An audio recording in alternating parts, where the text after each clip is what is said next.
വെളിപാടുകളുടെ ആധിക്യത്താൽ ഞാൻ അധികം ആഹ്ലാദിക്കാതിരിക്കേണ്ടതിന് ശരീരത്തിൽ ഒരു മുള്ള് എനിക്ക് നൽകപ്പെട്ടിരിക്കുന്നു. അതായത് എന്നെ ശല്യപ്പെടുത്തുന്നതിനും മതിമറന്ന് ആഹ്ലാദിക്കാതെ എന്നെ നിയന്ത്രിക്കുന്നതിനും വേണ്ടിയുള്ള പിശാചിൻ്റെ ദൂതൻ. അതെന്നെ വിട്ടകലാൻ വേണ്ടി 3 പ്രാവശ്യം ഞാൻ കർത്താവിനോട് അപേക്ഷിച്ചു. എന്നാൽ അവിടുന്ന് എന്നോട് അരുളി ചെയ്തു, നിനക്ക് എൻ്റെ കൃപ മതി. എന്തെന്നാൽ ബലഹീനതയിലാണ് എൻ്റെ ശക്തി പൂർണ്ണമായി പ്രകടമാകുന്നത്. 2 കൊരിന്ത്യർ 12:7 പൗലോസ് അപ്പോസ്തലൻ എഴുതിയ മനോഹരമായ വചനമാണ് ഇത്. കുരിശിൻ്റെ ഭാഷ്യം നമുക്കായി അദ്ദേഹം വെളിപ്പെടുത്തുകയാണ്. ഈ ഞായറാഴ്ച സുവിശേഷവുമായി ബന്ധിപ്പിച്ചാണ് പൗലോസ് അപ്പോസ്തലൻ്റെ ഈ വചനങ്ങൾ ഉദ്ധരിച്ചത്. മത്തായിയുടെ സുവിശേഷം 10-ാമത്തെ അധ്യായം 38-ാം വാക്യം പറയുന്നു, സ്വന്തം കുരിശെടുത്ത് എന്നെ അനുഗമിക്കാത്തവൻ എനിക്ക് യോഗ്യനല്ല. കുരിശൊരു പാഠപുസ്തകമാണ്. നമ്മൾ ദരിദ്രനാണോ? കഴുത്തിലണിഞ്ഞ ജപമാലയുടെ കുരിശിലേക്കൊന്ന് നോക്കൂ. പിന്നെ നമുക്ക് മനസ്സിലാകും, കാലിത്തൊഴുത്തിൽ പിറന്നവന് നമ്മുടെ ദാരിദ്ര്യ കുരിശ് മനസ്സിലാകും. നമ്മൾ അപമാനിതരാണോ? നഗ്നനായി കുരിശിൽ മരിച്ചവന് മാറ്റാനാകും നമ്മുടെ അവമാന കുരിശ്. പാദത്തിലിരുന്ന് കരഞ്ഞവളെ എല്ലാവരും നിന്ദിച്ചപ്പോൾ സുവിശേഷം ചെല്ലുന്നിടത്തൊക്കെയും നീയും ഓർക്കപ്പെടുമെന്ന് അവളോട് അരുളി ചെയ്ത് അവളുടെ അവമാന കുരിശ് അഭിമാന കുരിശാക്കി മാറ്റിയ തമ്പുരാനാണ് നമ്മുടെ ദൈവം. ലോകം നമ്മെ തകർത്ത് കുരിശിലേക്ക് താഴ്ത്തുമ്പോൾ ദൈവം നമ്മോട് ചേർന്ന് നമ്മെ പർദീസായോളം ചേർക്കും. പരദൂസെ കള്ളൻ നൽകുന്ന പാഠം അതുതന്നെയാണ്.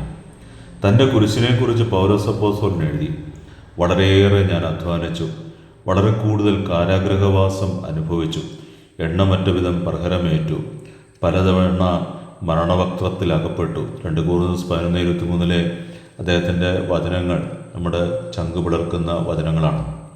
തൻ്റെ അലച്ചിലുകൾ ചൊല്ലുന്ന അപ്പോസ്തലൻ പിന്നീട് പറയുന്നത്, ക്രിസ്തുവിൻ്റെ ശക്തി എൻ്റെ മേൽ ആവസിക്കേണ്ടതിന് ഞാൻ പൂർവാധികം ശക്തിയോടെ എൻ്റെ ബലഹീനതയെക്കുറിച്ച് സംസാരിക്കുമെന്നാണ് 2 കൊരിന്ത്യർ 12:8 പറയുന്നത്. ബലഹീനതയുടെ ആ പ്രതിസന്ധികളെ, ആ കുരിശിനെ ക്രിസ്തുവിൽ ചേർത്ത് വിജയമാക്കുന്ന പൗലോസ് അപ്പോസ്തലനെയാണ് നമ്മൾ കാണുക. ക്രിസ്തുവിൻ്റെ സ്നേഹം നമ്മുടെ കുരിശിനോട് ചേരുന്ന സ്നേഹമാണ്. അത് എല്ലാ വിശുദ്ധരോടുമൊപ്പം ക്രിസ്തുവിൻ്റെ സ്നേഹത്തിൻ്റെ നീളവും വീതിയും ഉയരവും ആഴവും നമുക്ക് ഗ്രഹിക്കാനാകുന്നത് അവനെടുത്ത കുരിശിൽ നമ്മുടെ കുരിശുകൾ ചേർക്കുമ്പോഴാണ്. 1 കൊരിന്ത്യർ 1:18 പറയുന്നു, നാശത്തിലൂടെ ചരിക്കുന്നവർക്ക് കുരിശിൻ്റെ വചനം പോഷത്വമാണ്, രക്ഷയിലൂടെ ചരിക്കുന്ന നമുക്കോ അത് ദൈവത്തിൻ്റെ ശക്തി അത്രേ. 2 വഴികളാണ് കുരിശിൻ്റെ വഴിയിൽ. അത് ഒന്ന് പോഷത്വമായിട്ട് കാണുന്നവർ, കുരിശിനെ പോഷത്വമായി കാണുന്നത് ലൗകിക മനുഷ്യനാണ്. ജഡിക താല്പര്യങ്ങളിൽ മുടിയിരിക്കുന്ന മനസ്സ് കർത്താവിൻ്റെ ശത്രുവാണ്. അതിന് ദൈവത്തിൻ്റെ നിയമത്തിന് കീഴ്പ്പെടാനായിട്ട് സാധിക്കുകയില്ല. കുരിശിൻ്റെ വചനം യഥാതഥമായി മനസ്സിലാക്കുമ്പോൾ നമ്മെ അതിന് പരിശുദ്ധാത്മാവ് നയിക്കുമ്പോഴാണ്, നമ്മുടെ ബലഹീനതകളിൽ സഹായിക്കുന്ന ആത്മാവാണ് നമ്മളെ കുരിശിൻ്റെ വചനം ശരിയായ രീതിയിൽ വ്യാഖ്യാനിച്ചെടുക്കുവാനും സ്വായത്തമാക്കുവാനും നമ്മെ അനുഗ്രഹിക്കുന്നത്. ദൈവവചനത്തിനായിട്ട് ജീവൻ കൊടുത്ത രക്തസാക്ഷികൾ നമുക്ക് നൽകിയ വെട്ടം നമ്മുടെ വഴികൾക്ക് പ്രകാശമാകട്ടെ. റോമാലേഖനം 8:35 വചനം സഹനത്തിലൂടെയുള്ള കുരിശിൻ്റെ വിജയത്തെ നമുക്കായി ചൂണ്ടിക്കാട്ടുന്നതാണ്. ക്രിസ്തുവിൻ്റെ സ്നേഹത്തിൽ നിന്ന് ആര് നമ്മെ വേർപെടുത്തും? ക്ലേശമോ ദുരിതമോ പീഡനമോ പട്ടിണിയോ നഗ്നതയോ ആപത്തോ വാളോ? നിന്നെപ്രതി ഞങ്ങൾ ദിവസം മുഴുവൻ വധിക്കപ്പെടുന്നു, എന്നാൽ നമ്മെ സ്നേഹിച്ചവൻ മുഖാന്തരം എല്ലാത്തിനും നാം വിജയം നേടുന്നു എന്നുള്ള തിരുവചനം ക്രിസ്തീയ ജീവിതത്തിന് എപ്പോഴും പ്രകാശം പരത്തുന്ന ഒന്നാണ്. യേശു ക്രിസ്തു പറഞ്ഞു, ഞാനാണ് ലോകത്തിൻ്റെ പ്രകാശം, ഞാനാണ് വഴി, ഞാനാണ് സത്യം, ഞാനാണ് ജീവൻ.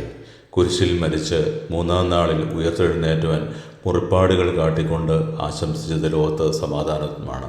നമ്മുടെ ജീവിതയാത്രയിൽ നമ്മൾ ഏൽക്കുന്ന കുരിശുമരണങ്ങൾ ഓരോന്നും ലോകത്തിന് സമാധാനം കൊടുക്കുവാൻ തക്കവണ്ണം അനുഗ്രഹിച്ച്, ലോകത്തെ അനുഗ്രഹിച്ച്, മുറിവേൽപ്പിച്ചവരെ അനുഗ്രഹിച്ച് കടന്നു പോകാനുള്ള വിളിയാണ് ക്രിസ്തീയ ജീവിതം. ദൈവം ധന്യമായ ക്രിസ്തീയ ജീവിതത്തിൻ്റെ സഹനമുദ്രകളെ ജീവിതയാത്രയിൽ ചേർത്ത് വെച്ചുകൊണ്ട് ജീവിതം അനുഗ്രഹപൂർണ്ണമായി കർത്താവിൽ ചേരുവാനും, ഇന്നല്ലെങ്കിൽ നാളെ ലോകം മുഴുവൻ നേടിയാൽ ആത്മാവ് നഷ്ടമായ സർവ്വം നഷ്ടമായ എന്ന ചിന്തയോടെ ഈ ഭൂമിയിൽ ജീവിച്ച് കർത്താവിൻ്റേതാകാൻ നമ്മളെ അനുഗ്രഹിക്കണമേ.